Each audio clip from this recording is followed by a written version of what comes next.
윤석열 대통령이 쌀값 정상화법에 대해서 거부권을 행사했습니다. 대한민국의 식량 주권 포기 선언입니다. 쌀값 정상화법에 대한 실질적 대안을 제시하거나 마땅한 대안이 없다면 거부권을 처리하는 게 마땅합니다. 양곡관리법 개정안이 우리 쌀 산업의 시장 경제 원리를 교란하고 미래 농업 발전의 발목을 잡는 악법 중에 악법임이 분명합니다.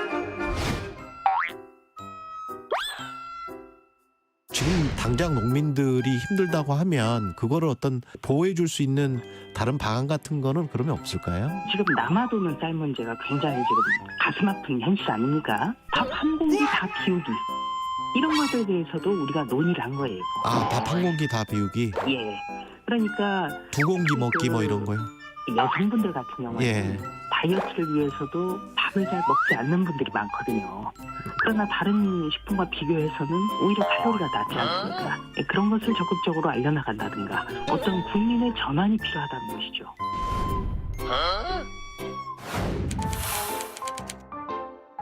아침에 구내식당에 모여 학식을 먹고 민생 어쩌고 하면서 편도를 먹고 이제는 밥 한 공기를 다 먹자고 한다. 먹방으로 정치할 거면 그냥 쯔양이 당대표 하는 게 낫지 않을까 싶다.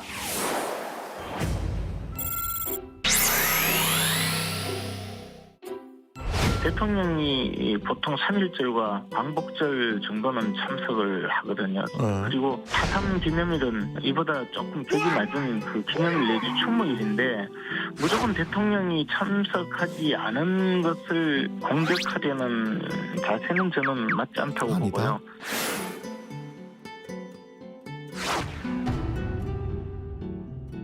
제발 좀 언론 방송 출연 정지라도 시켜라. 입만 열면 실현하는 사람을 특혜를 주어 징계는 안 하더라도 최고의 출석 정지, 언론 방송 출연 정지라도 시켜라. 5.18 정신 헌법 수록 불가하다. 정광훈 목사가 우파를 천하 통일했다. 이른바 아스팔트 극우 세력이나 하는 주장인 줄 알았건만 다름 아닌 집권당 지도부 1등 최고위원이 이런 발언을 할 줄은 상상도 못했습니다. 지금 날개도 없이 추락하는 국민의힘의 격을 보고 있자니 말문이 막힐 지경입니다.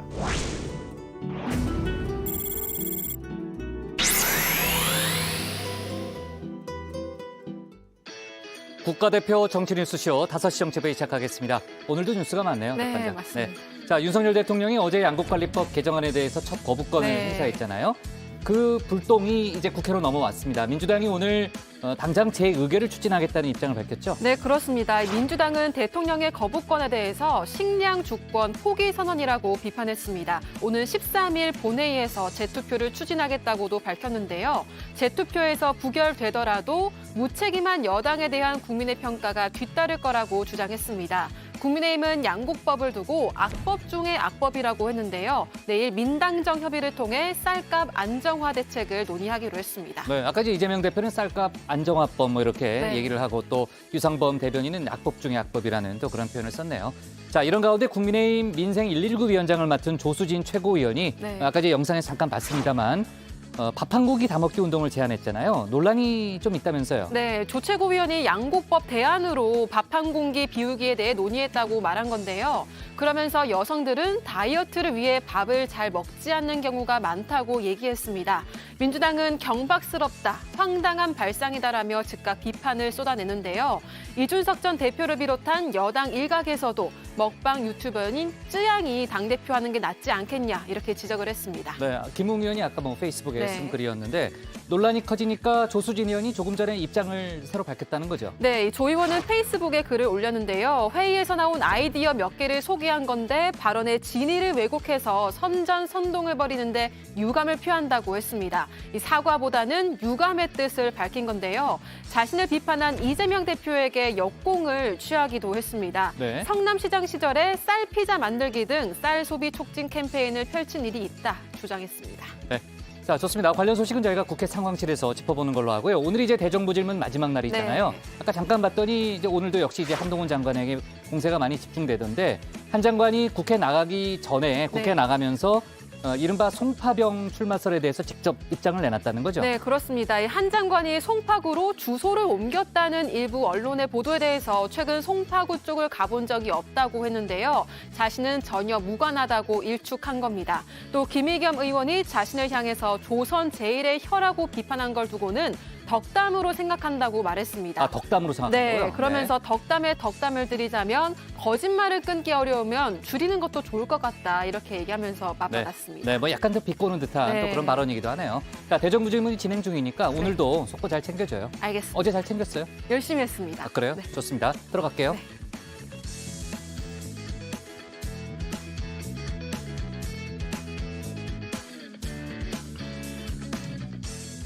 자, 오늘 회의는 류 실장 박마커, 유채커 조멘토 백반장, 그리고 정치부 예청자 정의원 분들과 함께하겠습니다.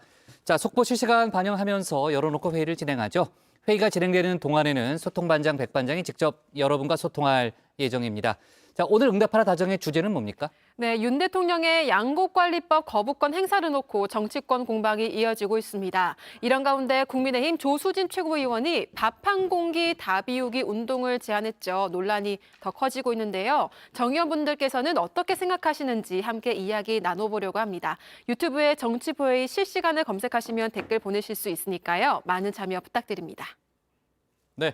자, 오늘 김현숙 소통역사님도 함께 하시는데 아까 이제 재보궐선거 그 투표율이 잠깐 나갔죠. 오늘 재보궐선거가 진행이 되고 있습니다. 오늘 오후 8시까지 이제 투표가 되는데 총 9곳에서 이제 투표가 진행이 되죠. 국회의원 1곳, 그러니까 전주을을 포함한 총 9곳인데 8시까지 이제 투표가 진행되면 그 다음에는 또 코로나 격리 유권자의 투표가 이어지기 때문에 오늘 상당히 늦게 결과가 나올 걸로 보이고 최종적인 결과는 저희가 내일 정치부회에서 다루도록 하겠습니다. 자, 좋습니다. 정 의원분들의 의견은 잠시 후에 들어보는 걸로 하고요. 유한울의 뉴스픽 5부터 오늘의 정치부회의 출발하겠습니다.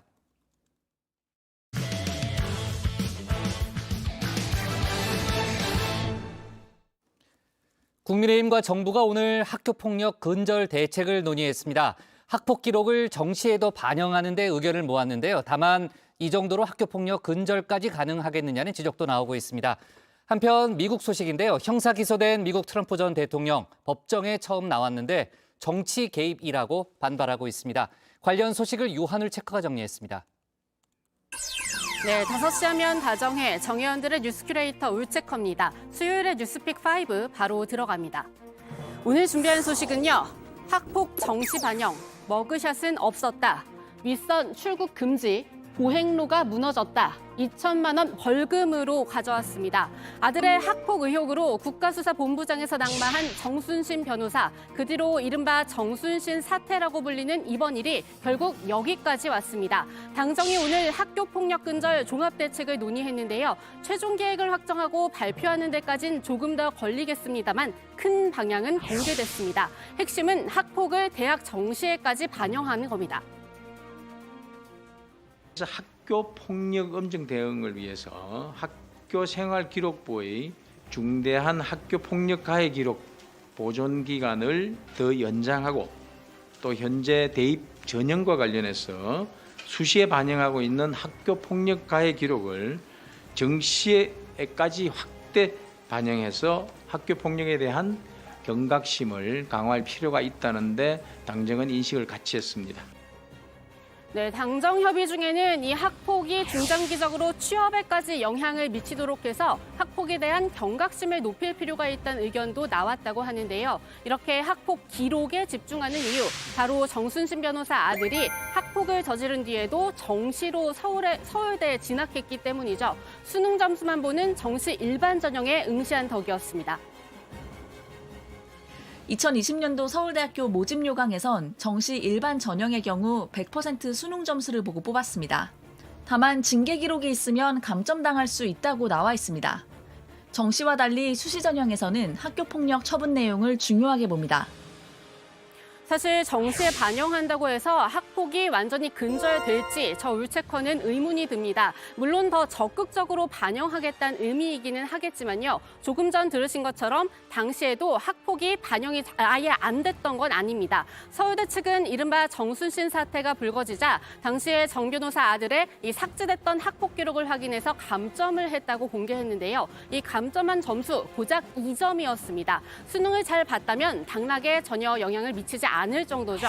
하지만 그보다도 제가 더 주목하고 싶은 부분이 있는데요. 학폭 사실을 알고도 결국 소위 이런 판을 짠 건 바로 어른들이란 점입니다. 아버지가 주도 면밀하게 소송전을 전개하는 걸 보면 징계 사유가 있으면 불이익이 있을 거라는 걸 짐작할 수 있거든요.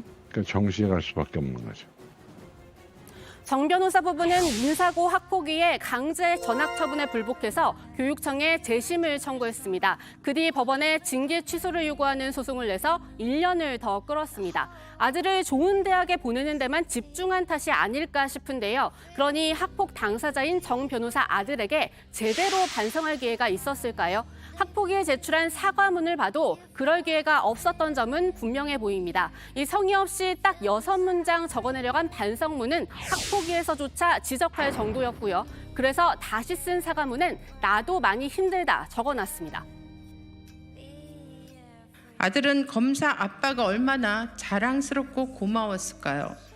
그래서 그렇게 대학에 들어가서도 자랑하고 다녔겠죠.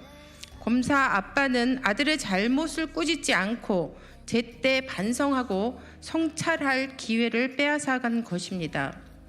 피해 학생의 고통은 외면하게 하고 사과할 기회도 가로막은 부모로서 여전히 떳떳하고 자랑스러운 아빠인지 후회는 없는지 꼭 묻고 싶습니다. 그러는 새 피해자만 계속 고통에 시달리고 있었습니다. 입원 치료는 물론이고 극단적인 시도까지 했던 걸로 전해지는데요. 이 대학 입시에서 중요한 고등학교 2학년과 3학년 학교 생활을 정상적으로 하는 것도 힘들어했습니다. 그 결과 정 변호사 아들이 서울대에 가던 때 피해자는 대학 진학에서 실패했죠. 정순신 변호사 아들의 피해자는 학교폭력자치위원회에서 2차 피해를 호소했습니다. 4개월을 학교에 못 나왔다. 와보니 가해자와 같이 수업을 들었다고 했습니다. 무죄 판결을 받았다고 떠들고 다닌다. 얼굴만 봐도 트라우마가 있다고도 했습니다. 물론 출신 지역과 이 외모적인 특징을 비하하면서 그게 폭력인 줄 몰랐다던 정 변호사 아들이 제일 큰 잘못을 저지른 건 분명합니다. 하지만 잘못을 잘못으로 인정하지 않았던 어른들의 책임 역시 분명한데요. 그 부분까지도 대입제도 손질로 근절이 가능할까요? 이번 정순신 사태로 유튜브 상에서 다시 찾아보면서 관련 댓글 남겨주시는 분들도 있던데요. 지난 2019년 저희 JTBC에서 방영한 드라마 아름다운 세상입니다. 여기에도 학폭 피해자 측에 학폭이 전부터 조용한 해결을 강요하는 가해자 부모가 나옵니다. 드라마 속 대사로 첫 번째 픽 마무리하겠습니다. 그동안 애들끼리 싸운 정도 있는데 이렇게 불미스러운 일이 생겨서 저도 너무 안타깝게 생각해요. 그렇다고 애들 싸움에 어른들까지 부끄러운 모습을 보여서야 되겠어요? 지금 뭐가 부끄러운 건지 알아요? 네, 두 번째 픽은 머그샷은 없었다입니다. 247년 미국 역사상 처음으로 형사 기소된 역대 대통령이죠. 트럼프 전 대통령이 현지 시간 4일 오후 뉴욕 맨하튼 형사법원에 나갔습니다. 당초 현지 언론이 예상했던 대로 수갑 그리고 머그샷은 없었는데요. 대통령에 대한 예우를 지켜준 겁니다. 전날 뉴욕 트럼프타워 펜트하우스에서 하룻밤을 보낸 트럼프 전 대통령은 오후 1시쯤 모습을 드러냈습니다. 구경 나온 시민들에게 주먹을 들어 보인 그는 소셜미디어에 너무나 초현실적이라며 소감을 밝혔습니다. 이런 일이 미국에서 일어나는 걸 믿을 수 없다고도 했습니다. 하지만 곧바로 체포 상태로 전환되긴 했습니다. 체포와 동시에 공개된 공소장에 따르면 트럼프 전 대통령의 혐의는 34개입니다. 모두 기업 문서 조작 관련된 건데요. 그중 3건은 2016년 대선 도전 당시 성추문 폭로를 입막음하기 위한 거였습니다. 지난주 금요일에 정리해드린 것처럼 전직 포르노 배우 스토미 데니얼스에게 13만 달러를 건넨 것 외에도요. 비슷한 시기 폭로에 나선 성인 잡지 모델 캐런 맥두걸에 대해선 이 타블로이드지가 독점 가벼운 보도권을 산 뒤 보도하지 않게 하는 캐치앤킬 방식을 썼습니다.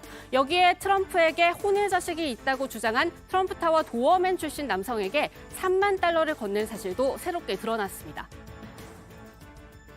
The defendant repeatedly made false statements on New York business records. He also caused others to make false statements. We today uphold our solemn responsibility to ensure that everyone stands equal before the law. No amount of money and no amount of power changes that enduring American principle. 트럼프 전 대통령은 모든 혐의를 부인했습니다. 현지 언론 보도에 따르면 이 법정에 들어가서도 무죄입니다. 답한 것 외에는 50분간 침묵을 지켰다고 하는데요. 그러면서 마러라고에 있는 본인의 자택에 돌아가선 기자회견을 열었습니다. 본인을 기소한 브래그 지검장이 민주당 소속이라는 점을 공격하면서 대규모 선거 개입이 일어나고 있다고 했습니다. And I never thought anything like this could happen in America. Never thought it could happen. The only crime that I have committed is to fearlessly defend our nation from those who seek to destroy it. 본인의 지지자를 향해 보내는 메시지라고 할 수 있죠. 물론 트럼프의 이 트위터 활동을 겨냥한 것이기는 하지만요. 법정에서 판사는 대중을 선동하지 않도록 주의하라는 경고도 했다고 하는데요. 하지만 여기에 굴할 트럼프 전 대통령이 아닌 것 같습니다. 지지층은 이미 결집하기 시작했고 그 결과 이 형사기소 이후 발표된 여론조사에선 당내의 유력한 경쟁자로 꼽히는 드산티스 플로리다 주지사를 크게 앞서 나가고 있습니다. Of course, he is innocent. Not only is innocent, he sacrificed his billionaire lifestyle to save this country. Shame on them. This is abusing power. This is sheer political persecution. 지금까지 전해드린 이 일련의 흐름이 비단 미국에서만 일어나는 일은 아닌 것 같은데요. 하지만 이런 움직임을 한 발자국 떨어져서 냉정하게 바라보고 있는 유권자들이 있다는 점도 잊어서는 안 될 것 같습니다. Well, a lot of people are pretty tired of Trump, and a lot of people feel like this circus needs to end at some point, and they want to tune out, which I can totally understand. I think the power of his personality has carried him through a lot of storms over the decades, particularly, and then definitely in the political system as well. But the justice system needs to work out at some point. 네, 세 번째 픽은 윗선 출국 금지입니다. 강남 납치 및 살해 사건을 수사하고 있는 경찰이 공범 1명을 추가로 입건하고 사건에 관련된 사람 5명을 출국 금지 조치했습니다. 이 5명 중 2명은 코인 관련 업체를 운영하는 유모 씨 부부인데요. 유 씨는 이미 구속된 3인조 중 주범인 이모 씨에게 착수금 4천만 원을 지급해서 윗선으로 지목된 인물이죠. 조금 전 범행교사 혐의로 체포됐습니다. 경찰은 3인조 중 1명한테 피해 여성을 납치할 당시 주사기를 사용했다는 진술도 확보했는데요. 이 주사기 3인조가 이 여성을 안매장한 대전에 버리고 간 차량에서 나왔습니다.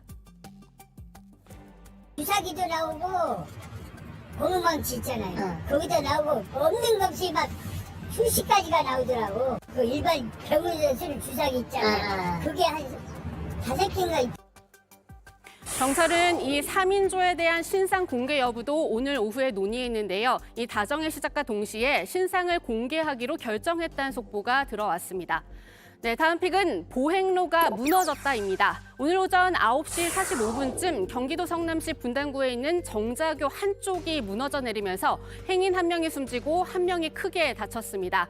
이 도심 한복판을 걷다가 순식간에 겪은 참변이 아닐 수 없는데요. 이 정치권을 중심으로 신도시라는 말이 무색하게 노후시설이 많다. 해마다 쓰는 교량 안전진단 예산 제대로 쓰이는지 점검해야 한다. 이런 쓴소리가 나오고 있습니다. 성남시는 사과하고 이 시내 탄천에 있는 교량 24곳을 모두 점검하겠다고 밝혔습니다.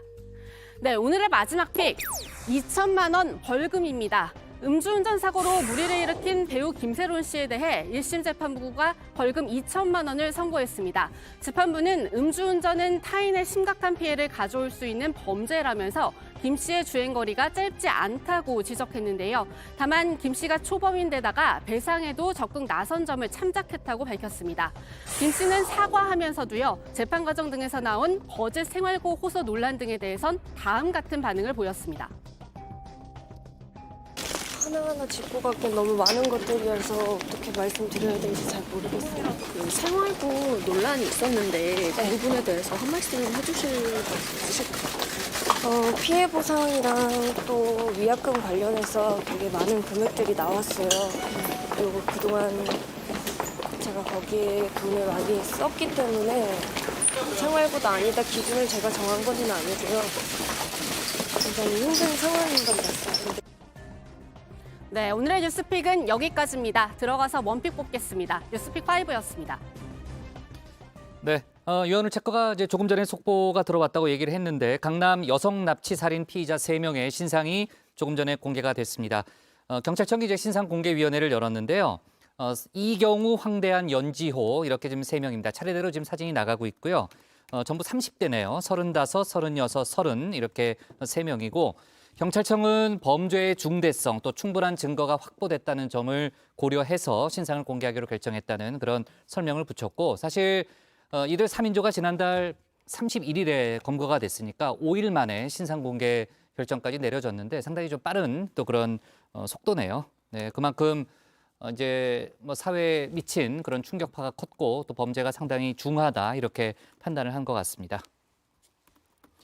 자, 당정이 오늘 학폭 대책을 논의했고요. 앞으로 이제 국무총리 주재 학교폭력대책위원회 검토를 거쳐서 최종안이 만들어집니다. 이달 14일에 이제 정순신 변호사 청문회가 예정이 돼 있잖아요. 아마 그 이후에 이달 중순쯤에 발표가 될 가능성이 높아 보이고요. 여러 가지 내용이 있는데 아까 이제 대입 정시의 학폭 기록을 반영하는 게 이제 주요 내용입니다만 다른 논의한 사항들도 좀 더 있다면서요. 네, 그렇습니다. 당정은 피해 학생에 대한 맞춤 지원을 강화하는 한편 교권을 확대하고 보호하는 방안도 논의를 했습니다. 교권이 학폭을 해결하는 데 중요하다는 판단 때문인데요. 직접 들어보시죠. 학교 현장에서 사실은 권위를 가지고 이 화해나 중재 내지는 그 사건을 초기 해결은 선생님들이거든요, 사실은. 그걸 가장 잘 관찰할 수 있고, 근데 선생님들이 그 권위를 가지고 이런 그 해결을 하기에는 그 지금 그런 뭐 제도적인 또 그 선생님들에게 주어진 권한 이런 것들이 너무 무너져 있다. 그래서 그게 강화가 되지 않으면 사실은 현장에서의 어떤 권위 있는 해결, 그게 한계가 있지 않느냐. 당정은 이 밖에도 가해자 즉시 분리 조치의 실효적 방안, 또 인성과 체육, 예술 교육의 활성화 방안에 대해서도 검토해 나가기로 했습니다. 관련 입법도 추진할 방침입니다. 교육부가 당정 협의 전에 시도 교육감들을 만났잖아요. 거기서는 어떤 얘기가 나왔어요? 네, 일단 이주호 교육부 장관이 어제 전국 시도교육감협의회 임원단과 간담회를 열었습니다. 시도교육감들은요, 곧 정부가 발표할 학폭 근절 종합 대책에서 엄정한 처벌도 중요하지만 학교의 교육적인 기능도 강화해야 한다고 주문을 했습니다. 또 세심한 접근도 강조를 했는데요. 조희연 서울시 교육감의 말 직접 들어보시죠. 새로운 학교폭력 예방 대책에는 학교폭력의 유형과 사안의 경중을 감안해서 사안별, 개인별, 발달 단계별 맞춤형 대책이 수립되어야 한다고 생각합니다. 특별히 현재 학폭 예방 대책은 학생의 발달 단계를 고려하지 않고 초등학교 1학년부터 고등학교 3학년까지 동일한 기준을 적용하고 있기 때문에 여러 가지 문제점이 노정되고 있는 것도 사실입니다. 네, 이 장관은 교육감협의회 제안을 수용하는 방안을 검토하겠다 밝혔습니다. 네, 자 이번 대책 마련이 정순신 변호사 낙마에서부터 시작됐다는 건 저희가 정치부에서 여러 번 다뤘던 내용인데 오늘 대정부 질문에서도 관련한 질문이 좀 나왔습니다. 한동훈 장관이 다시 한번 사과 입장을 밝혔다는 거죠. 네, 한동훈 장관은 이제 오늘 관련 질문을 받고는 인사 검증단을 산하해둔 이 부처 장관으로서 깊은 책임감을 느끼고 국민들께 죄송하다는 말씀을 드렸고 지금도 마찬가지라고 말했습니다. 하지만 여전히 이 구조적인 문제점을 강조를 했는데요.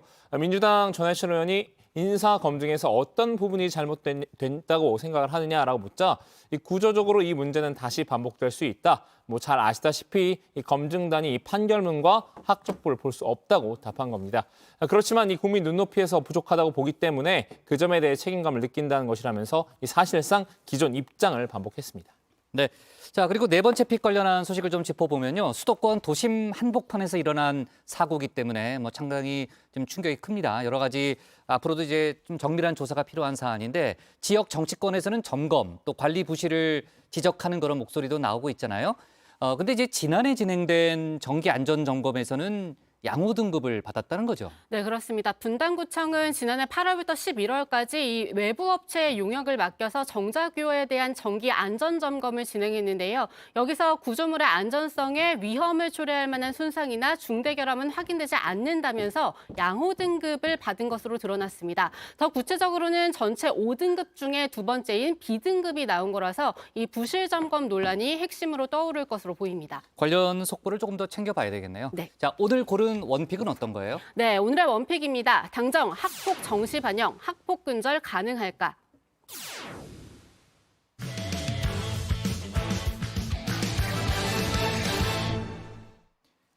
윤석열 대통령이 양곡관리법에 대해서 첫 거부권을 행사하면서 국회가 얼어붙었습니다. 민주당 이재명 대표는 쌀값 폭락에 대한 대안이 있느냐, 없으면 거부권을 철회하라고 오늘 주장했죠. 다음 주 국회에서 재투표를 하겠다고 했습니다. 이런 가운데 국민의힘 조수진 최고위원은 양곡관리법 대안으로 밥 한 공기 다 비우기를 제안했는데 야당은 물론 여당 일각에서도 비판이 나왔습니다. 관련 소식을 유정아 상황실장이 정리했습니다. 농업인과 농촌 발전에도 전혀 도움이 되지 않는 전형적인 포퓰리즘 법안입니다. 이번 양곡관리법 개정안은 시장의 쌀 소비량과 관계없이 남는 쌀을 정부가 국민의 막대한 혈세를 들여서 모두 사들여야 한다는 남는 쌀 강제 매수법입니다. 대한민국의 식량 주권 포기 선언입니다. 국민 생명과 국가 안보를 위협하는 자충수입니다. 쌀값 정상화법을 거부하는 정부 여당은 대체 어떤 대책을 가지고 있습니까? 대통령은 실질적 대안을 제시하거나 마땅한 대안이 없다면 거부권을 처리하는 게 마땅합니다. 네, 윤석열 대통령의 거부권 1호 양곡관리법이었습니다. 이건 민주당 이재명 대표에게는 민생법안 1호이기도 하죠. 정부 여당과 야당이 정면으로 충돌을 한 모양새인데요. 대선 연장전 같은 느낌도 좀 듭니다. 윤 대통령은 양곡관리법을 남는 쌀 강제 매수법이다 이렇게 이름을 붙였죠. 민주당은 쌀값 정상화법이라고 했습니다. 양곡관리법은 민주당 주도로 혹은 단독으로요 국회에서 처리가 됐는데요. 정부 여당은 윤 대통령의 거부권 행사가 국회의 입법 독주를 저지한 거다라고 봤지만요. 민주당은 대통령이 국회의 입법권을 침해했다고 했습니다. 거부권의 진짜 이름은 제2요구권입니다. 민주당은 당장 다음 주 국회에서 말 그대로 제2 다시 논의하겠다라는 입장이지만요. 재의결을 하기 위해서는 국회의 3분의 2 의석 200석 이상의 찬성이 필요합니다. 민주당 의석 169석이죠. 현실적으로는 쉽지 않아 보입니다. 민주당은 4월 국회 첫 본회의가 열릴 13일 양곡관리법 개정안 재투표가 이루어질 수 있도록 요구하겠습니다. 재투표는 우리 헌법과 국회법에 규정된 절차입니다. 이 재투표 결과 역시 전국의 농민과 국민이 똑똑히 지켜보실 것입니다. 재의결은 사실은 말씀하신 대로 쉽지 않을 것이고요. 의석수를 보면. 그런데 다른 대체 입법을 마련한다 하더라도 그것이 의무 매입 조항이 포함된 아니면 그와 같은 내용의 의무 조항이 포함된 법안이라면 그 대체 입법도 받아들이기는 어려울 것입니다. 네, 이 대통령의 거부권 행사 2016년 박근혜 정부 때 이후 7년 만입니다. 역대 거부권 사례들 좀 보면요. 이명박 박근혜 정부 때 각 한 건과 두 건이 있었고요. 여소야대 국면이었던 노무현 정부 당시에는 7건, 6건 좀 많죠. 노무현 정부 당시에는 이 측근비리 특검법 이 한 건을 제외하면 모든 법안이 폐기가 됐습니다. 민주당은 윤 대통령의 이 거부권 행사는 여소야대 국면임을 강조해서 내년 총선용으로 읍소 전략을 펴는 거라고 비판했습니다. 총선을 앞두고 국회에서 의석수가 부족해서 우리가 제대로 일을 할 수가 없어요. 이거 다 민주당 탓이에요. 라고 떠넘기려고 하는 그냥 정치적 프레임의 시작이라고 저는 봐요. 네, 국민의힘은 오히려 재의결로 입법을 밀어붙이려고 하는 민주당이 총선용 전략을 펴고 있다고 했습니다. 입법 독주에서의 이 독선 프레임을 정부 여당에 떠넘기려 한다는 겁니다. 똑같이 다시 한번 내년 총선 직전에 재요구하는 모습을 보임으로써 윤석열 정부에 부담을 주고 총선에서 유리한 고지를 점하기 위한 정치적 의도로밖에 해석할 수 없고. 네, 여기에 양측 모두요 내로남불 프레임도 가동을 했습니다. 대통령실은 2019년 민주당이 법안을 발의를 했을 때 문재인 정부는 왜 반대를 했겠느냐 이렇게 말을 했는데요. 실제로 지난해 4월에 문재인 정부 당시 기획재정부는 정부의 과도한 시장 개입 시 쌀의 공급 과잉과 정부 의존도가 커지는 등 부작용이 우려된다면서요. 시장 격리, 즉 정부 수매를 의무화하기보다는 시장 상황을 감안해서 정부가 재량 추진하는 것이 바람직하다 이런 입장을 냈습니다. 지금 윤석열 정부의 입장과 비슷하죠.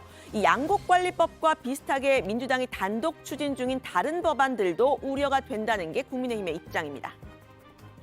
양곡관리법 아니 그분들이 집권했을 때 문재인 정부 때는 또 반대했던 분들입니다. 네네. 그런데 또 야당이 되니까 지금 또 하겠다 이거죠. 또 말씀하신 뭐 방송법, 또 뭐 의료법, 간호사법 뭐 해가지고 계속해서 밀어붙이겠다고 하는데 결국 자꾸 대통령으로 거부권 행사를 하게 함으로써.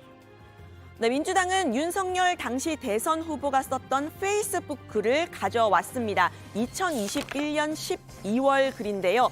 정부는 30만 톤의 쌀 시장 격리, 즉 의무 수매에 나서주길 바란다면서 늦추고 망설일 이유가 없다. 농민들의 애타는 심정을 외면하지 말고 정부가 좀 더 적극적으로 나서야 한다. 이렇게 썼다는 겁니다.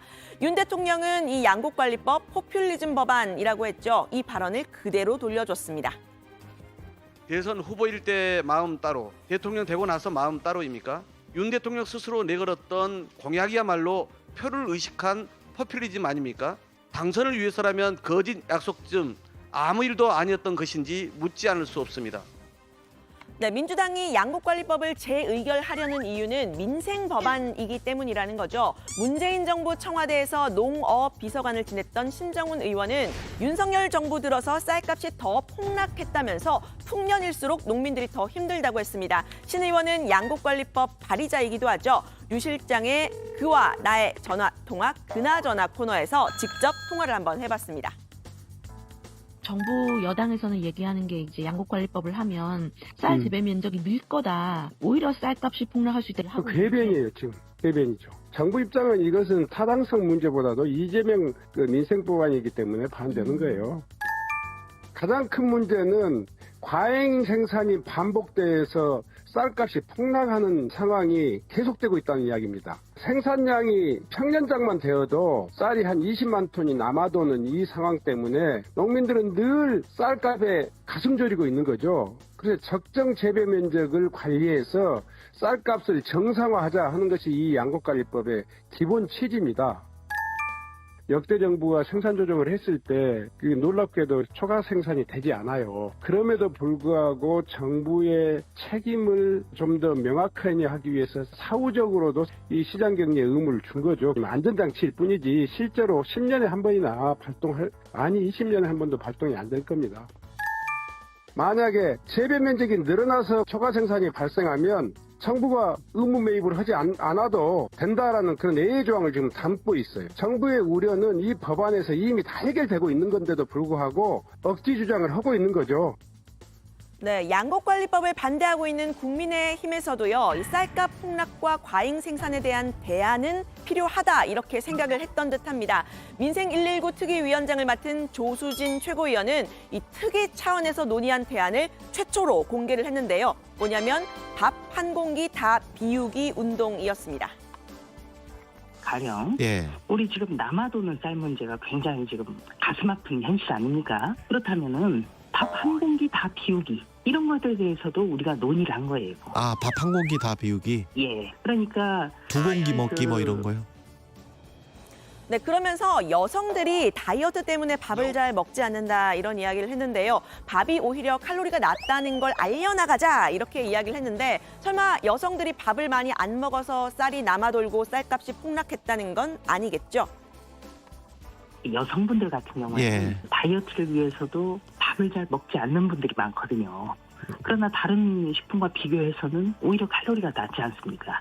그런 것을 적극적으로 알려나간다든가 어떤 국민의 전환이 필요하다는 것이죠. 네, 당장 당 내에서부터 비판이 쏟아졌습니다. 한때 저탄고지 다이어트를 이렇게 공약으로 내걸었던 이준석 전 대표가 직접 나섰는데요.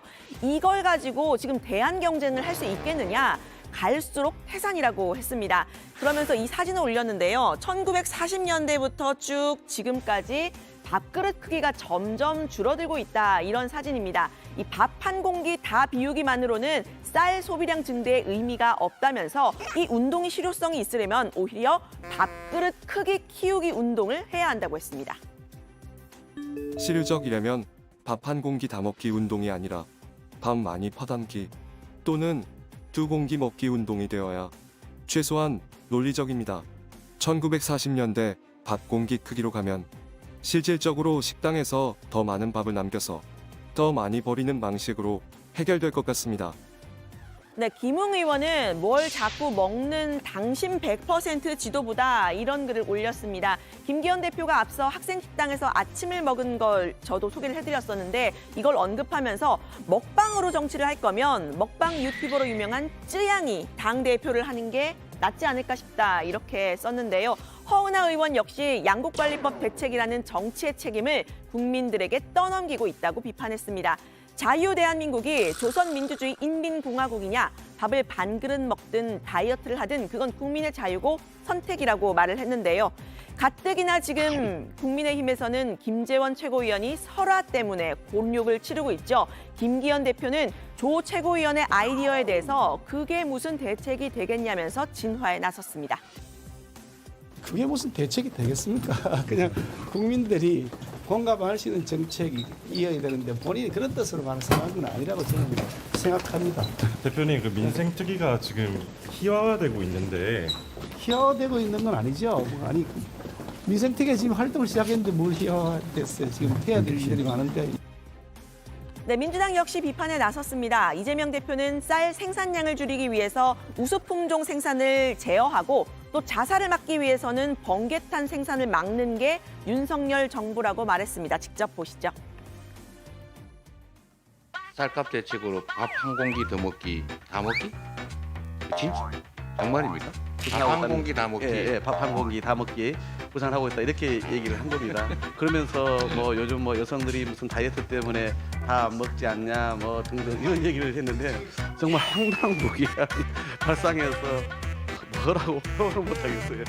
연탄 생산 안 한다 그 자살 방지를 위해서 번개탄 생산하니까. 이분들은 좀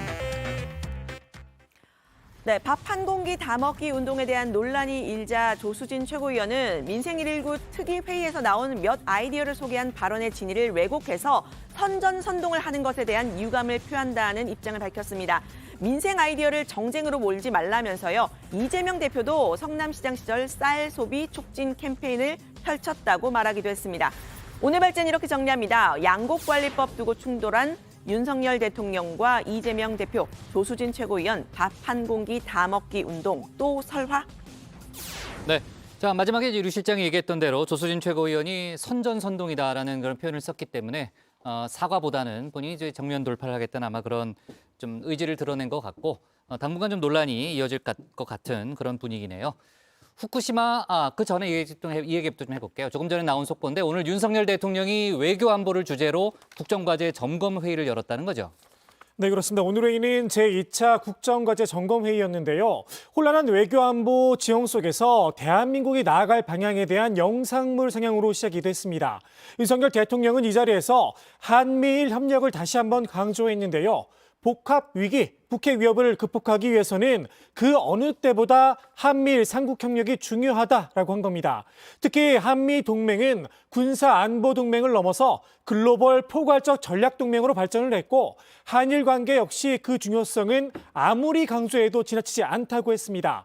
북한의 불법적인 핵미사일 개발과 연이은 도발을 언급하면서 동맹의 확장 억제 능력을 강화하고 한국형 삼축 체계를 보강해야 한다. 우리 군이 확고한 대적관과 군기를 확립해야 한다 강조하기도 했습니다.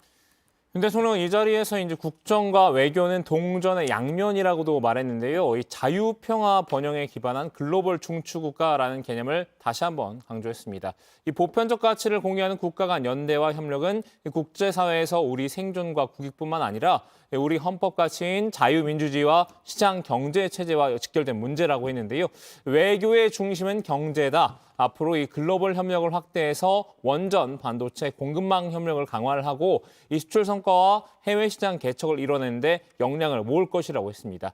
오늘 발언은 이 한일 정상회담 이후 악화된 여론을 의식한 것으로 풀이됩니다. 네, 자 조금 전 들어온 속보였고요. 후쿠시마 원전 문제 얘기 좀 해보겠습니다. 민주당 의원들이 내일 후쿠시마에 직접 간다는 거잖아요. 오늘 그 전에 일본 대사관을 항의 방문했다는 거죠. 네, 그렇습니다. 민주당 후쿠시마 원전 오염수 방출 저지 대응단이 내일 일본 현지를 방문하는데요. 거기에 앞서서 오늘은 일본 대사관을 항의 방문해서 나미오카 다이스케 일본 경제공사를 만났습니다. 이 4가지 요구를 했다고 하는데요. 한일 양국 국민의 안전이 최우선 가치라는 점을 확인하자 한국과 주변국들이 직접 안전성 검증에 참여하도록 협조해라. 또 한국의 명시적 동의 전까지는 오염수 해양 방출을 하지 말아라.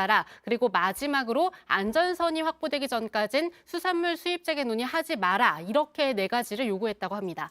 네, 민주당 의원들은 4개월 전부터 이 일본 대사관의 면담을 여러 차례 요청한 끝에 오늘 만날 수 있었다 토로를 했는데요. 계속 관련 답변을 미루다가 항의 방문을 하겠다 공개적으로 말을 하니까 공사 면담이 성사가 됐다는 겁니다.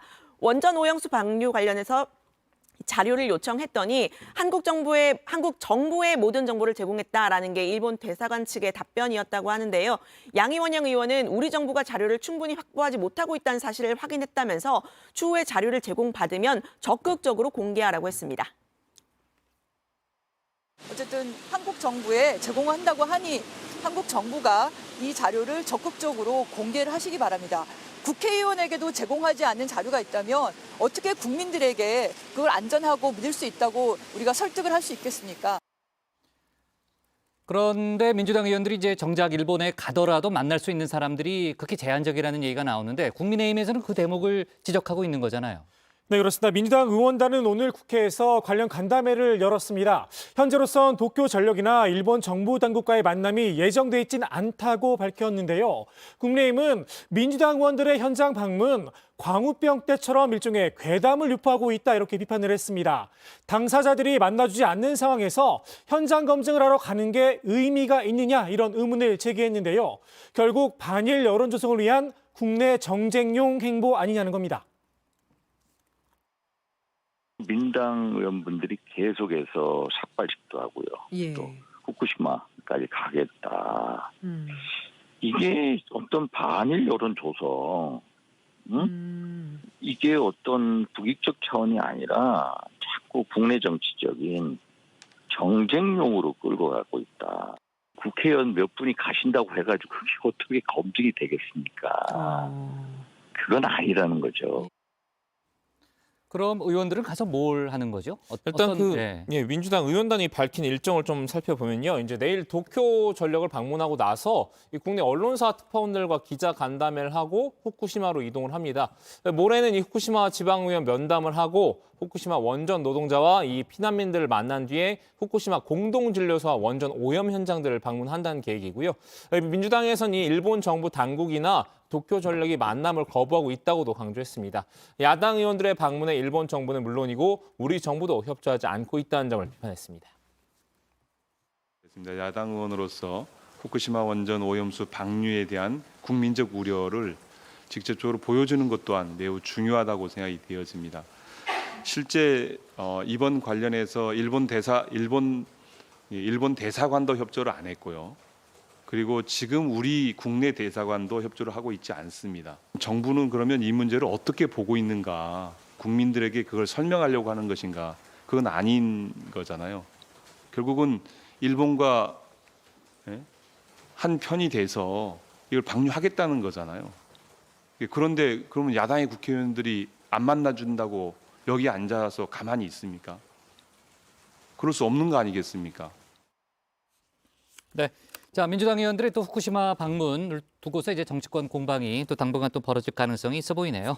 오늘 발제 이렇게 정리하겠습니다. 양곡법 정면 충돌, 조수진 밥 한 공기 다 먹기 또 설화로 제목을 잡겠습니다.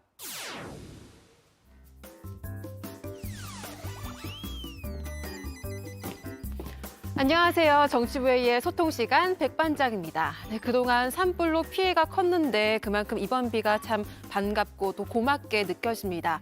다만 내리는 양이 적지는 않아서 비 피해도 조심해야 한다고 하니까요. 안전사고도 조심하시고 날도 좀 쌀쌀해졌으니까 옷차림도 잘 챙기시면 좋겠습니다. 네, 오늘의 소통 주제는 조수진 밥 한 공기 비우자 여러분의 생각은입니다. 먼저 다정회에서 미리 찾아본 댓글들 보겠습니다. 네, 먼저 BHS6님, 누구 하나 남는 쌀에 대한 대안을 내놓는 의원이 없으니까 이런 어이없는 촌곡이 벌어지는 현실이 개탄스럽다. 농민들은 대안을 듣고 싶어 한다라고 하셨습니다. 820T님, 양곡법은 장기적으로 봤을 때 답이 없어서 수용하지 못하는 거고 이런 캠페인이라도 해서 쌀 소비를 늘려보자는 취지인데 뭘 그리 또 달려드느냐라고 하셨는데요. 이어서 정 의원분들께서 실시간으로 보내주신 댓글들도 함께 보겠습니다. 강가혜님께서는 쌀을 가지고 다른 방법으로 소비시키는 방법과 그냥 단순하게 밥 한 공기 비우자는 건 다른 부분이다라고 하셨고요. 김경태님, 현실적이고 실현이 가능한 아이디어를 부탁드립니다라고 하셨습니다. 공직자로서 의견이나 아이디어의 가벼움을 비우시길 빕니다라고 하셨습니다. 댓글 적어주신 정 의원분들 모두 고맙습니다. 네, 이 시간 이후에도 댓글로 다정회와 함께 소통해 주시면 좋겠습니다. 지금까지 응답하라 다정이었습니다. 백반장 수고 많았고요. 다음은 조익신 멘토의 정치 인사이드로 넘어가겠습니다.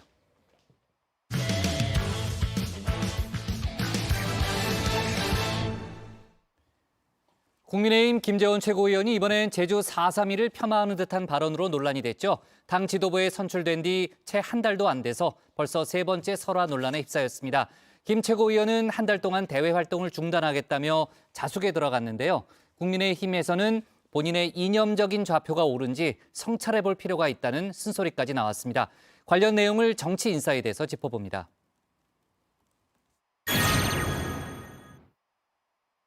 우리나라 국경일로서는 3.1절, 제헌절, 광복절, 개천절, 한글날이 있는데 대통령이 보통 3.1절과 광복절 정도는 참석을 하거든요. 그리고 4.3 기념일은 이보다 조금 격이 낮은 그 기념일 내지 추모일인데 무조건 대통령이 참석하지 않은 것을 공격하려는 자세는 저는 맞지 않다고 보고요. 이 정도면 입만 열면 사고라고 해야 할까요? 국민의힘 김재원 최고위원, 정강훈 씨와 쿵짝을 맞춰 최근 2번이나 구설에 휘말렸었죠. 저는 앞으로 전광훈 목사님에 대해서는 이야기하지 않겠습니다. 전광훈의 전자만 꺼내지 않으면 된다고 생각했나 봅니다. 이번엔 제주 4.3 추념식 격하 논란을 일으켰습니다. 4.3 추념식은 격이 낮아 윤석열 대통령이 꼭 찾지 않아도 된다는 논리인데요. 당장 국민의힘 내에서도 비판의 목소리가 쏟아졌죠. 서해 소의 날은 국경일이었느냐, 프로야구 시구 행사는 격이 높아서 하셨느냐 날을 세웠습니다. 민주당도 이 틈을 놓치지 않았습니다. 지금 날개도 없이 추락하는 국민의힘의 격을 보고 있자니 말문이 막힐 지경입니다. 추억의 오므라이스의 역사를 팔았던 자리는 격이 높아서 가고 비극적 역사로 희생된 분들을 추념하는 자리는 격이 낮아서 갈 수 없단 말입니까? 새 지도부로 선출된 지 아직 한 달도 채 되지 않았죠. 그 짧은 사이에 벌써 세 번째 실언인데요. 앞서 김 최고위원에게 삼진아웃제를 적용하겠다던 국민의힘. 음주운전도 삼진아웃제가 있지 않습니까? 예. 그러니까 이번에는 새로운 지도부고 또 어떻게 보면은 1등 최고위원으로 당선됐기 때문에 어떤 자신감이 좀 어떻게 보면은 자신감을 표현한다는 게 조금 그 왜곡된 측면이 있기 때문에 좀 지켜보자. 좀 더 지켜보겠다는 아니란 입장을 내놨습니다. 김 최고위원 스스로 당분간 공개 활동을 모두 중단하겠다고 밝혔죠. 한 달 자숙, 사실상 셀프 징계로 마무리하겠다는 걸까요? 어제 국민 정세에 어긋나는 언행에 대해선 응분의 책임을 묻고 당의 기강을 바로 세울 것이라고 밝혔던 김기현 대표. 당 차원의 징계 여부에 대해선 가타부타 말이 없었습니다. 대표님, 김재원 최고위원 김재원 최고위원, 태용호 최고위원 그리고 조수진 최고위원 연달아서 그런 실언하고 계시는데 이에 대해서 한 말씀 해주실 수 있나요? 이양희 전 윤리위원장의 사의 표명을 받아놓길 잘했다. 속으로 생각하고 있는 건 아닌지 모르겠습니다. 김 최고위원의 거친 입, 과연 한 달 자숙한다고 나아질까요? 김 전 최고위원은 말실수가 잦은 편입니다. 그래요? 예전에 제 지도부에서 김재원 최고위원이 그렇게 얘기하면 제가 알게 모르게 커버를 많이 쳐주고 이준석 대표 시절 당시 민주당 이재명 대선 후보를 저격하려다 지역 비하 논란을 일으켰죠. 이재명 그분은 안동이 아니고 예안 출신이라서 그렇게 기본이 안 돼 있다 그런 이야기를 하시더라고요. 근데 안동에서 어떻게 이런 분이 나타났냐 했더니 또 다른 안동 시민은 그분은 안동을 아주 일찍 떠서 안동에서 교육받을 기회가 없어서 그렇다 뭐 이런 이야기도 합니다. 예안 유림이 들고 일어나 크게 곤욕을 치렀었습니다. 지역 구분하기를 좋아하는 김 최고위원, 남다른 대구 사랑을 이런 방식으로 표현하기도 했었죠. 전두환 대통령이 대구 홍보 나오셨고 노태우 대통령이 저 803 밑에 신용동에서 자라셨고 우리 겁내지 맙시다. 주눅들지 맙시다. 쫄지 맙시다. 대구시장에서 나서서 수군이 보수니 겁내지 맙시다. 자랑스러워야죠. 전두환 노태우 씨를 자랑스러워하라. 수구라는 비판도 겁내지 말라는 겁니다. 이 결기 몸소 실천하기도 했었죠. 세월호 참사 당시엔 유가족을 갈라치겠습니다. 저 일반인 희생자 유가족과 저 단원고 학생 희생자 유가족과는 조금 입장이 다른 게 많습니다. 국민과 우리 유가족들이 이간질 시키고 있고 많이 답답하고 또 더 많이 분노하게 되고요. 세월호 참사 진상조사를 위한 특별조사위원회엔 이런 딱지도 붙였었는데요. 저는 이 조직을 만들려고 구상을 한 분은 아마 공직자가 아니라 세금 도둑이라고 확신합니다. 언론 인터뷰에선 탐욕의 결정체라는 표현도 사용했죠. 이 정도면 실수가 아니라 소신이라고 봐야 할 듯합니다. 김재현 최고위원과 정강훈 씨의 찰떡 공조가 다시 보이는 이유기도 합니다. 이제 자꾸 반복되면 안 되는데 한번 정광훈 씨 예배 행사 갔다가 이야기를 했는데 얼마 안 지나가지고 또 반복되니까 야 이거 뭐야 본심 아니야? 이런 이제 의심들을 국민들이 하실 수 있어요. 김 최고위원의 극우 본색, 국민의힘에서도 우려의 목소리가 나왔는데요. 잠깐 최고위원회에 안 나오는 게 문제가 아니라 본인의 어떤 그 마음이나 어떤 이념적인 좌표나 이런 것들이 과연 옳은가 하는 부분을 좀 깊이 성찰할 필요가 있다고 생각합니다. 김 최고위원, 이번 참에 여의도를 떠나 산티아고 순례길을 걸어보는 건 어떨까 추천해봅니다. 산티아고 순례길하고 여의도 길하고 둘 중에 한 군데를 돌아라고 하면 어디도? 산티아고 순례길은 걸어가면 늘 생각이 깊어지고 자신을 돌아보는 길인데 여의도 길은 생각하기 싫은 길이죠. 김 최고위원이 건드린 제주 4.3 사건, 그렇지 않아도 태영호 최고위원의 김일성 지령설로 제주 민심이 들끓고 있는 상황이었죠. 대한민국에서의 단선을 무조건 파탄시키라는 소련 공산당의 지시와 이 지시를 받아서 김일성이 남로당 박헌영에게 전달했고 당시 박헌영은 평양에 있었습니다. 그렇게 돼서 제주도뿐만 아니라 당시 남한 전역에서 50 단선을 파탄시키기 위한 남로당의 활동이 있었거든요. 그래서 이 큰 맥락에서 보고 여기에 따라서 제주도당도 이런 결정을 내렸고요. 이런 역사의 진실은 저는 부인하면 안 된다. 박헌영이 김일성의 지령을 받아 제주 4.3 사건을 일으켰다는 건데요. 서울대 주사파의 핵심으로 활동하다 전향을 했죠. 국민의힘 하태경 의원, 태 최고위원이 역사의 진실을 잘못 알고 있다 꼬집었습니다. 제가 태 의원한테 이 이야기를 해드려야 되는데 제 지식으로는 남로당 지시고요. 남로당 지시고 48년에 그때는 남로당이 김일성의 북로당이랑 분리돼 있었어요. 그래서 김일성하고는 상관없이 남로당 박헌영 주도로. 이건 또 역사적인 얘기니까 역사의 판단에 맡기고. 저는 태 의원 의견에 동의하지는 않습니다. 당시 김일성과 박헌영 정치적으로 동등한 입장이었다는 겁니다. 솔방울로 수류탄을 만들고 나뭇잎을 타고 강을 건넜다는 김일성 우상화 교육. 태 최고위원이 아직도 김일성 중심 사고에서 벗어나고 있지 못한 게 아닌가 싶기도 합니다. 태 최고위원의 발언이 더 문제가 되는 건 극우 세력 활동의 자양분이 되기 때문인데요. 북한에서 나온 분이 아주 역설적으로 북한 정부의 말을 믿어버리는 이런 역설인데다가 사실 이게 그 양민을 학살했던 그 학살자들의 논리거든요. 쟤들이 빨갱이기 때문에 죽여도 된다. 저분이 논리가 지금 서북청년단 논리고 실제로 제주도에는 뭐 엄청난 극우 단체들의 그 플래카드가 붙고 심지어는 서북청년단 명찰다고 사람들이 나타났단 말이죠. 국민의힘 내에선 발언이 부적절했다는 지적만 나올 뿐 당 차원에선 아무런 조치도 없는 상황입니다. 굉장히 부적절하죠. 제주 4.3 사건 같은 경우는 무고한 제주도민의 3명 중에 1명이 학살을 당한 사건입니다. 그러니까 더 이상 슬픈 역사를 두고 더 이상 갈라져서 다툼이 있고 논란을 벌여서는 안 된다. 국민의힘 지도부의 이딴 우경화 발언, 결국 당에서 떨어져 나가는 건 중도층 지지자들일 텐데요. 이 상황을 마냥 흐뭇하게 지켜볼 한 남자가 있다는 분석도 나옵니다. 오늘의 정치 인사이드, 그 주인공을 공개하며 마무리합니다. 약한 지지층부터 떨어져 나가고 그럼 그럴수록 정광훈 목사와 가까운 분들의 영향력은 올라가는 거예요. 되게 딜레마적인 현상이에요. 정광훈 목사 입장에서는 자기의 이 여권 내 보수 진영 내 영향력이 올라가기 위해서는 여권의 지지율이 떨어져야 돼요.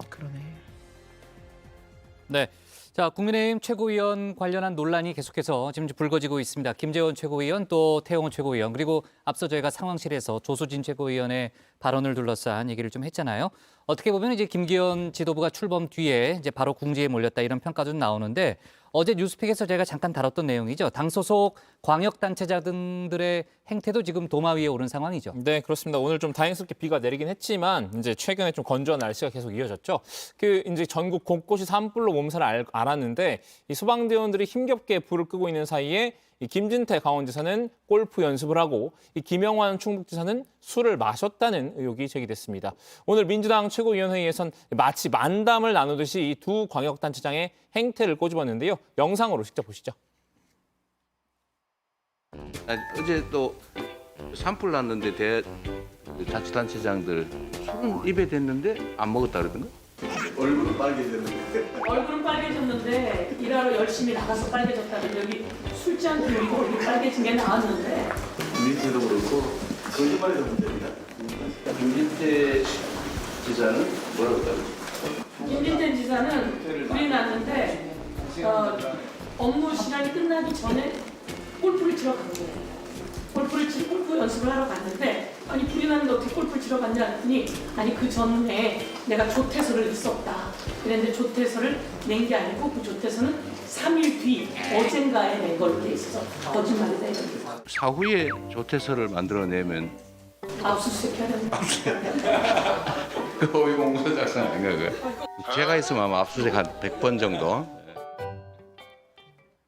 그러니까 이제 뒤늦게 낸 조퇴서와 술 입에 댔을 뿐 마시지 않았다는 해명, 이제 과연 설득력 있겠느냐 그런 지적입니다. 네. 자, 그리고요. 윤석열 대통령이 보통 이제 멘토라고 이제 언론에서 많이 표현을 하는데 신평 변호사가 최근 윤 대통령에 대해 비판의 목소리를 좀 냈잖아요. 특히 이제 보수층 구애에만 치중하는 거 아니냐라는 그런 쓴소리를 많이 했고 이대로 가다가는 총선에서 어렵다라는 그런 얘기를 했는데 대선 당시 윤 대통령의 수행실장을 맡았던 이용 의원이 다른 사심을 품고 철새처럼 행동한다 이렇게 직격을 했다는 거죠. 네, 그렇습니다. 이용 의원은 신 변호사가 누구도 부여하지 않은 멘토층을 앞세워서 이 사견을 훈계하듯 발설하고 있다고 비판했는데요. 다른 사심을 품고 철새처럼 행동하시는 것은 아니라고 믿고 싶다면서 본업이라는 헌법학자로서의 소명과 시인의 역할에 충실해 주시라 이렇게 날을 세웠습니다. 윤의 멘토를 자처하는 신평발 창작물을 두고 보지 않겠다 이런 경고의 메시지를 남기기도 했습니다. 네, 신 변호사는 제가 나이값을 하지 못하고 이 의원이나 여러분들의 마음을 아프게 한 데 대해서 깊이 사과드린다 이런 입장을 밝혔는데요. 언제나 윤석열 정부가 부디 성공하기를 바라는 제 마음에 추호의 의심도 하지 마시라면서 중도층과 수도권의 표심을 놓쳐버리면 총선은 어렵다는 점을 다시 한번 강조했습니다. 네. 자, 그나저나 지금 이제 국민의힘 원내대표 경선이 이제 본격적으로 이제 스타트를 했는데 지금 이제 김학용, 윤재옥 의원이 출사표를 던졌잖아요. 근데 전반적으로 좀 관심이 좀 없다. 흥행에 실패하는 거 아니냐라는 그런 또 얘기가 좀 많이 나오고 있네요. 관련한 속보도 저희가 추가로 챙겨보도록 하겠습니다. 오늘의 정치 인사이드 이렇게 정리하겠습니다. 삼진아웃 김재원 셀프 징계, 김재원 어록본이 극우 본색으로 제목을 잡겠습니다. 다음은 박준우 마커의 주우민입니다.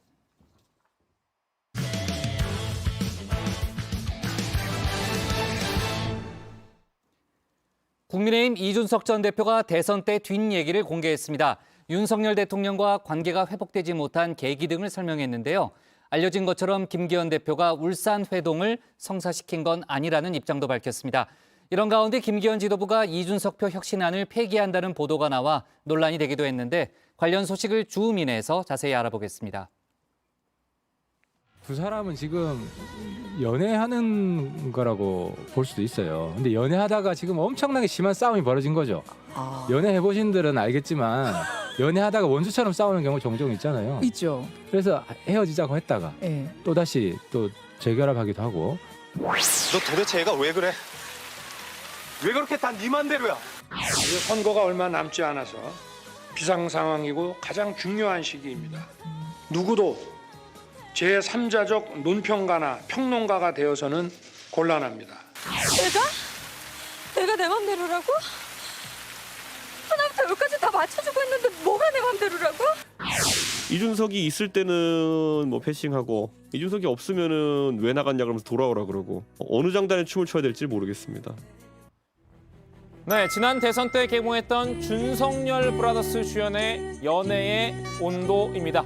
당시 국민의힘 윤석열 대선 후보와 이준석 대표의 사이 열애 중에 종종 다투는 연인들을 연상케 한다는 평이 있었죠. 헤어지고 결합하고를 반복하던 두 사람은 지난해 중순 이후 완전한 이별을 고했는데요. 이 사건의 지평선 너머로 보낸 줄 알았던 두 사람의 연애사. 별안간 이 전 대표가 다시 소환했습니다. 어제 오전 라디오 인터뷰 컨셉트는 이준석의 이제는 말할 수 있다였는데요. 대선 때 뒷얘기를 허심탄회하게 늘어놓은 겁니다. 오늘 주민은 인터뷰 내용을 이 전 대표가 고른 가상의 플레이리스트 형식으로 전해드릴까 하는데요.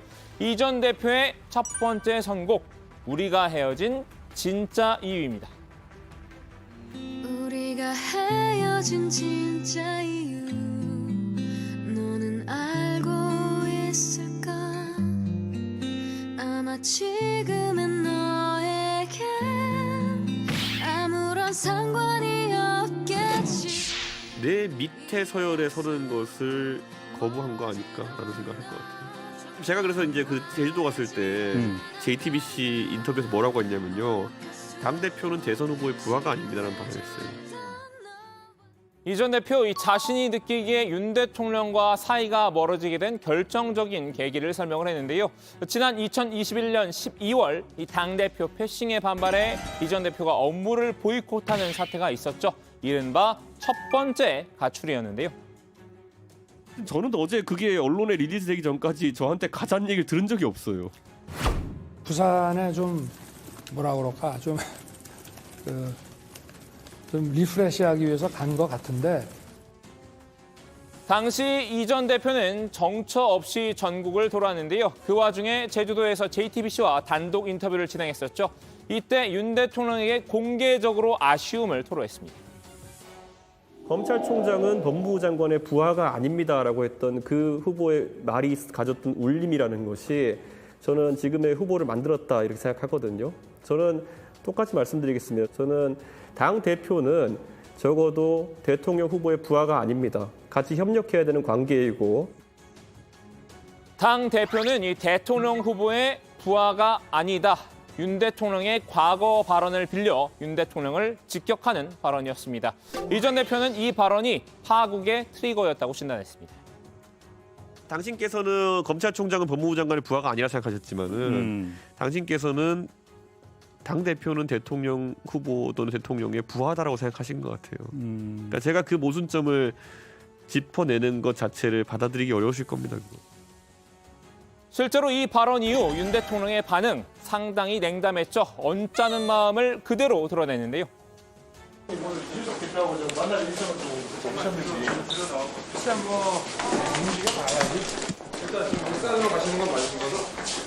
윤석 대표는 사전에 의제를 조율하면 만나지 않겠다라고 얘기를 했는데요. 어떻게 생각하세요? 의제 조율 안 하면은 만나고? 그래, 알았어요. 만날 수 있는 방안은 하고요. 이후 두 사람은 울산 회동으로 간신히 관계를 봉합했는데요. 하지만 이 허울뿐인 봉합이었던 것 같습니다. 저녁 메뉴였던 언양 불고기에 대한 얘기를 나눴을 뿐 서로 진짜 속내는 털어놓지 않았다고 합니다. 예를 들어 대통령께서 저한테 솔직하게 이 대표 난 이런 거는 좀 솔직히 마음에 안 들었다라는 얘기를 하셨으면은 저도 약간 그런 얘기를 하면서 근데 저는 선거 이겨야 되니까 이렇게 할 수밖에 없습니다 이런 얘기를 할 텐데 그때가 제가 지금 와서 아쉬운 부분이 뭐냐면은 속내를 말씀 안 하시는 거죠. 서로 술잔도 기울이고 손도 맞잡았죠. 그럼에도 윤 대통령은 이미 이때부터 이 전 대표에게 마음이 점점 멀어진 듯합니다.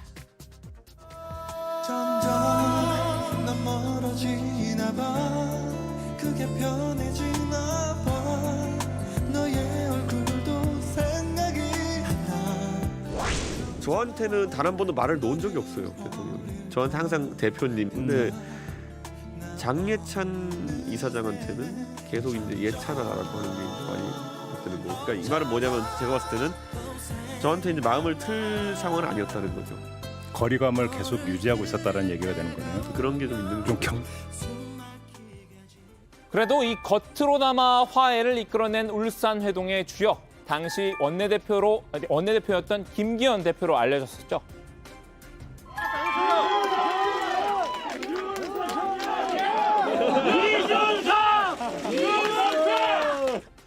자, 우리가 대한민국을 살리겠습니다.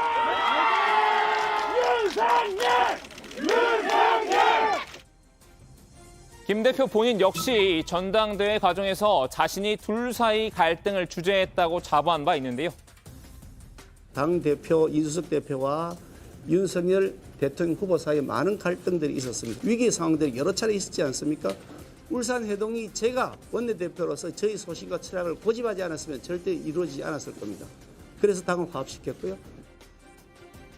이 전 대표는 콧방귀를 뀌었습니다. 김 대표가 세일즈를 그렇게 했을 뿐이라고 평가절하했는데요. 그 회동의 주선이 김기현 의원이 대표까지 되는데 중요한 터닝 포인트였다 이렇게 봐야 되는 겁니까? 그러니까 그런 게 웃긴 거예요. 그러니까 뭐냐면은 윤석열 대통령이 뭐라 생각하셨는지 모르겠지만은 김기현 대표에게 제가 공을 세울 기회를 준 거지.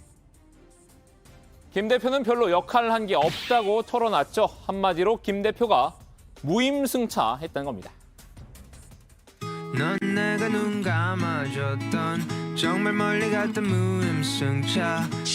저한테는 육지 나갔는데 여러 옵션이 있었어요. 울산 갈 수도 있었고 광주 갈 수도 있었고 부산 갈 수도 있었고 여수 갈 수도 있었고 김포로 올라올 수도 있었어요. 제가 선택한 거예요. 네. 울산으로 갈 테니까. 그러면 김기현 의원이 주선했다고 보기도 힘들다. 통화 기록 다 조사해봤어요. 저한테 먼저 얘기한 거 아무것도 없었어요. 울산 회동의 진짜 공신, 이 김 대표가 아니라 당시 자신의 비서실장이던 서범수 의원이라고 정정했습니다. 그때 이제 그 서범수 의원 이제 비서실장이었잖아요. 울산 지역구 의원이잖아요. 언양 불고기집이 울주군에 있었어요. 거기 내가 가면 알아서 쫓아오겠지라는 생각을 한 거지. 이렇게 말한다니까요. 제가 울산 안 가고 광주 갔으면 어떡할 건데요. 이 전 대표의 폭로에 대한 김 대표의 복수였을까요? 오늘 중앙일보가 보도한 내용이죠. 이 국민의힘이 이준석발 혁신위원회가 보고한 혁신안을 원점 재검토할 것이란 기사인데요. 이 전 대표가 도입했던 공직후보자 기초자격평가 이 PPAT도 폐기 수순에 들어갔다는 내용도 있었습니다. 지방의회나 아니면 국회에 오면은 기초적으로 의정활동을 하기 위해서 알아야 될 것들을 알지 못하고 공천받아가지고 당의 힘으로 당선되어가지고 활동하는 분들이 더러 있습니다. 예. 그리고 그런 부분이 바로 국민들에게 정치에 대한 어떤 회의감을 갖게 되는 그런 요소 중에 하나이기 때문에 보도가 나오자 이 전 대표는 크게 반발했죠. 결국 기득권 세력이 가장 불편하게 생각했던 것은 의정 활동을 수행할 최소한의 능력을 갖춘 사람을 걸러내자라는 시도였던 것 같다라고 꼬집었는데요. 이 혁신위원을 지낸 친이준석계 천하람 전남 순천갑 당협위원장도 이준석 흔적 지우기라고 비판했습니다. 뭐 예를 들면 1등부터 줄 세워가지고 1등 공천하겠다 이런 게 아닌데 이런 식으로 PPAT의 어떤 기조를 왜곡해서까지 이준석 대표의 흔적이 묻어있는 제도들은 다 없애겠다라고 가는 거 아닌가 저는 걱정스럽습니다.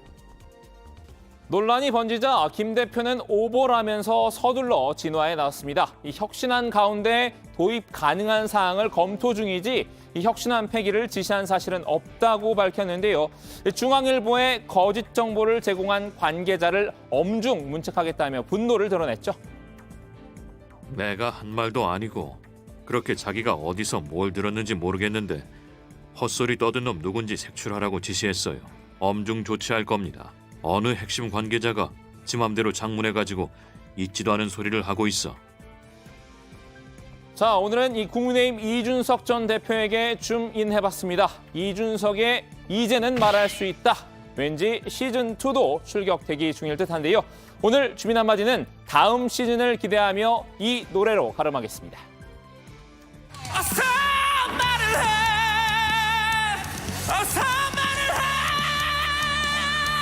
어서 말을 해. 어서 말을 해. 어서 말을 해. 네. 자, 이준석 표 혁신위원회 혁신안 폐기 문제가 오늘 논란이 됐잖아요. 아까 이제 김기현 대표의 입장도 좀 들어봤는데 논란의 과정을 한번 다시 한번 짚어볼까요? 네, 앞서 박마커가 발제해서 좀 설명을 했는데요. 오늘 중앙일보에 이 국민의힘이 혁신위가 내놓은 혁신안을 원점 재검토하고 이준석 전 대표가 도입한 이 PPAT, 즉 공직후보자 기초 자격평가도 폐기 수순에 들어갔다는 보도가 실렸습니다. 이를 두고 김기현 대표가 이 전 대표의 흔적을 지우려고 한다는 지적이 나왔는데요. 지난해 6일 지방선거 이후 당의 혁신, 개혁을 위해 이 전 대표가 출범시킨 게 바로 이 혁신위이기 때문입니다. 네. 특히 이제 이준석 전 대표가 상당히 강하게 또 의지를 갖고 추진했던 그런 사안이기 때문에 그런 것 같은데 최재형 의원이 혁신위원장을 맡았고 지난달인가요? 김기현 대표에게 저희도 정치부에서 한번 다뤘었죠. 직접 혁신안을 정리해서 보고했잖아요. 네, 지난해 12월입니다. 혁신위가 이제 공관위 기능 일부를 윤리위로 이관하고 또 공직 후보자 기초 자격 평가 확대 및 공적 부적격 기준 강화를 하는 등의 6개 혁신안을 발표를 했는데요. 이후에 혁신위원장을 지낸 최재형 의원이 지난달에 김기현 대표에게 이 혁신위 활동 경과와 혁신안을 보고를 했습니다. 김 대표는 이 혁신안을 잘 봤냐 이런 기자들이 질문을 하자 잘 봤다 이렇게 짤막하게 답을 했던 바가 있습니다. 맞아요. 지난달 보고한 내용을 저희가 정치부에서 다뤘던 기억이 나고요. 아까 이제 김기현 대표 입장도 좀 들어봤습니다만 국민의힘 쪽에서는 사실이 아니라는 거죠. 네, 김민수 대변인이 오늘 기자들한테 직접 이제 문자 메시지를 돌렸는데 이 최재형 전 혁신위원장이 제출한 건의안을 쓸 계획이 없다라는 보도 내용은 사실과 다르다고 선을 그었습니다. 김 대표는 혁신위가 마련한 건의안을 보고받은 뒤에 검토를 하고 있다면서 이 도입 가능한 사항을 실무적으로 파악하라고 지시한 바는 있지만 이 혁신안 폐기를 지시한 사실은 없다고 설명했습니다. 반면에 이 전 대표는 자신의 페이스북을 통해서 결국 기득권 세력이 가장 불편하게 생각했던 건 의정 활동을 수행할 최선의 능력을 갖춘 사람을 걸러내자는 이 시도였던 것 같다 이렇게 지적을 했습니다. 이 전 대표는 PPAT가 어려운 시험도 아닌데 폐지하겠다고 매번 난리인 걸 보면 이제 다시 당에 대한 헌신 같은 계량화도 안 되고 권력자가 내리꽂기 좋은 지표들을 다시 공천에 도입하려고 하나 보다라고 비꼬았는데요. 대통령은 공직사회에 실력주의와 능력주의를 강화하겠다고 이야기하고 있고 당의 공천은 그 반대로 가겠다고 하니 가관이다 이렇게 비판을 했습니다. 네, 아까 이제 김기현 대표가 뭐 헛소리다 이렇게 얘기하면서 상당히 불쾌감을 표현하더라고요. 네, 맞습니다. 이 중앙일보가 국민의힘 핵심 관계자를 인용해 보도한 내용이었는데 김 대표는 헛소리를 떠드는 놈이 누군지 색출하라고 지시했다면서 격앙된 반응을 보였습니다. 누가 지금 헛소리를 했다. 내가 한 말도 아니고 자기가 어디서 뭘 들었는지 모르겠는데 핵심 관계자라는 자가 자기 마음대로 장문해서 있지도 않은 소리를 하고 있다. 어디다 대고 함부로 장문하고 있냐. 이렇게 이례적으로 목소리를 높였습니다. 당 일각에선 지도부 일원들이 연일 설화에 오르는 상황을 참다 못해 폭발한 게 아니냐 이런 해석이 나옵니다. 네, 김기현 대표로서도 뭐 여러 가지 난감한 상황이 뭐 겹치니까 아마 좀 그런 감정이 들었을 수도 있을 것 같네요. 자, 좋습니다. 오늘 정치부회의는 여기까지 정리하도록 하겠습니다. 자, 저희는 내일도 지금 이제 밑에 투표율이 나가고 있는데요. 아까 제가 앞에서 얘기했던 대로 오늘 재보궐선거가 치러지고 있죠. 9곳 국회의원 선거 한 곳을 포함해서 총 9곳에서 치러지고 있는데 그 결과는 저희가 내일 자세하게 얘기하도록 하겠습니다. 저희는 내일도 오후 5시 정각에 다시 찾아뵙겠습니다. 투표율 결과 사전 투표율. 사전 투표율? 아니.